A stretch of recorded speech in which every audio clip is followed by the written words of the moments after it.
Sir कितना percent consistently आपके लिए माइंड ब्लोइंग रहता है? 30, 40, 50। सर आपका रिटर्न कितना होगा? Please reply. 30% CAGR first 10 years में करना फॉर स्मॉल कैपिटल बहुत आसान है। मेरा रिटर्न तो छोड़ दो, बहुत ही जबरदस्त रिटर्न था, और वो गेम ऑफ चांस होता है, वो हर आदमी का रिटर्न हो नहीं सकता है। 40% आप करोगे तो बहुत होता है। कई बार क्या होता है, 40% चेस करने के चक्कर में आप -40 हो जाते हो।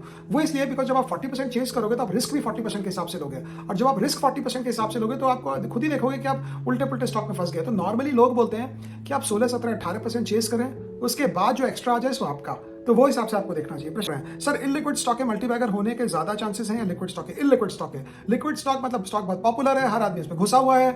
2 रुपए बढ़ते ही कोई बेचता है, 2 रुपए घटते ही कोई लेता है, रादर 2 रुपए बढ़ते ही कोई लेता है, 2 रुपए घटते भी कोई बेचता है। जो हिसाब से आप समझना चाहिए समझ सकते हैं। अगर स्टॉक इलिक्विड है तो ज्यादा पार्टिसिपेशन नहीं है, लोगों के पास ज्यादा वो स्टॉक नहीं है, and over a period of time वो स्टॉक लोगों के नजरों में जब आएगा तो उसका पी रेटिंग भी होगा। तो इलिक्विड स्टॉक का पी रेटिंग ज्यादा होता है, लिक्विड स्टॉक का पी रेटिंग होता नहीं है, बिकॉज लिक्विडिटी का मतलब कि पी उसका फुल्ली डिस्कवर्ड है और स्टॉक भी फुल्ली डिस्कवर्ड है। एंड किसी कंपनी की लिक्विडिटी हम प्रमोटर्स होल्डिंग से पहचाने क्या?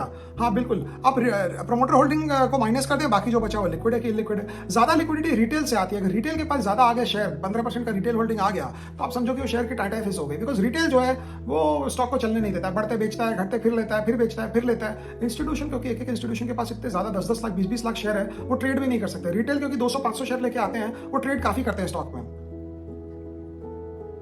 और ज्यादा ट्रेड करने से ऑब्वियसली स्टॉक खराब ही होता है।